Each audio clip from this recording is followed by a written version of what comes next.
Hey everybody, it's Dalton. I want to talk about something. I don't script anything, so not sure exactly where I'm going with this. It's a big controversy now in bass fishing. I was watching Edwin Evers the other day doing a live on YouTube, and I knew the question was coming. It actually came multiple times. And the question is, are the current electronics ruining bass fishing? Now, if you don't know about this, they're talking about, I think it's called front sight sonar, live scope, live scan. Different companies call it different things. I don't have it, but I know about it. And I know about it because there's a debate over it of people who like it and people who don't like it. And some people think it's going to ruin bass fishing. In fact, I do follow a channel and the guy's convinced it's going to ruin bass fishing. So whether a person has it or not, to be honest with you, I don't really care. It doesn't bother me at all. I think back a few years ago when I was talking to a friend of mine, and he asked me, we were talking about fishing. He asked me, he says, do you have a fish finder? And I said, yeah, pretty much just use Sonar. And he said, well, I don't like it. Why? Because it's cheating. So to him, having something as simple as 2D sonar was cheating. So everybody's got their opinion about these things. One of the things I hear is that, people, they don't like the fact that people can, a guy can look out in front of his boat and he can cast directly where the fish are. Yet if you vertically drop shot like I do, I use my sonar so I know the fish are there so I can drop that drop shot on their head. I'm kind of doing the same thing just underneath the boat. So for me, it doesn't really matter. The question is, though, and I really want to go to the question, is it ruining bass fishing? Here's my answer. Not for me. Bass fishing is very personal to me. It's a personal thing. When I share bass fishing with you, I'm sharing something personal with you. It's about how you like to fish, your preference, the things that you like to do. Bass fishing to me is something I've loved to do since I was a kid. I fished for years without sonar, for years without a boat, just beating the bank lines, catching all kinds of fish. I still like going out there and just hunting for them, using some instinct, using my brain, go out there and find them. And sometimes when they're hard to find and I find them, it's just so satisfying. That's bass fishing to me. It's not about what other people have or don't have.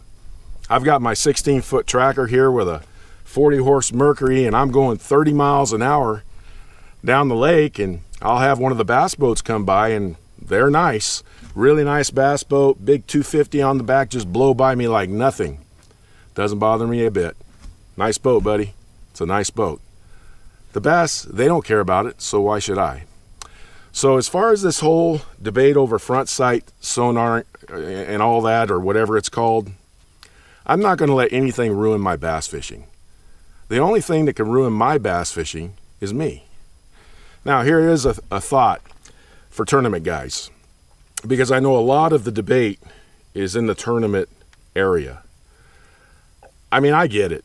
You're out there, you spend money on all your equipment, and now here comes, another several $1,000s worth of equipment. And all the guys around you have it, and you feel like you have to have it because you're trying to compete. Well, and you may need to get it to compete. I don't know, because I'm not a tournament angler. But to me, I watch MLF, we watch Bassmasters, we watch FLW, any of the ones that I can watch live on my laptop. I'll take my laptop, take it to my shop, watch it while I'm working. It's really fun. Not too many things turn me off. I mean, I know they have all the electronics, but the one thing I want you to think about is this. They all have the same stuff in their boats. They may have different names, but it's all the same stuff. But you still have somebody that's way up top and somebody that's way on the bottom. Recently, I watched a tournament. They all have the same stuff. A guy spent the entire day, got eliminated from the tournament, not one scoreable bass. His whole day. He's just as good as the other guys. It's still got to be figured out. You still got to find those fish that are biting, and you still have to catch them, regardless of having $20,000 or $30,000 of electronics on a boat. You still got to go catch them. That's just the way I look at it. So I will tell you this though, one of the MLF tournaments that really turned me off, I think it was 2 tournaments ago. They had a smallmouth tournament. It's this cone, and it looks like a cone that you would see on a highway when they're working on the road. And I'm watching these guys look through this cone so they could see the smallmouth on their beds during windy days. And it absolutely started bothering me, because here I see this guy laying on his belly in the deck with this cone, looking through this big old cone, finding the fish. He's got a rod in the other hand, probably a drop shot. You know what I do when I don't like something? I just turned it off. They didn't do it the next tournament, so I watched that tournament. And that's how I deal with things. If you know, for me, I don't really have a particular opinion about this whole live scope thing or whatever it's called. And I'm not going to tell you that I'm never going to get it, but I can tell you right now, I have no interest in it. You know how long it took me just to figure out my own little 2D sonar unit with some down imaging and side imaging? Look, I'm 56 years old. I'm not Mr. Technology. When I was a kid, our first cell phone was that long. So this is a lot of stuff that I struggle with. I'm always a few steps behind. My 6-year-old granddaughter taught me years ago how to use my iPhone. So for me to go and get that, I don't even know if I could figure this stuff out. So what I'm saying is this: don't let anything ruin your bass fishing. It's still bass fishing. It's the same bass now as when I was a little kid. Just go out there, put a lure, and trick them. Here's what bass fishing is to me. Right here. A rod, a reel, line, and a lure, and get after them.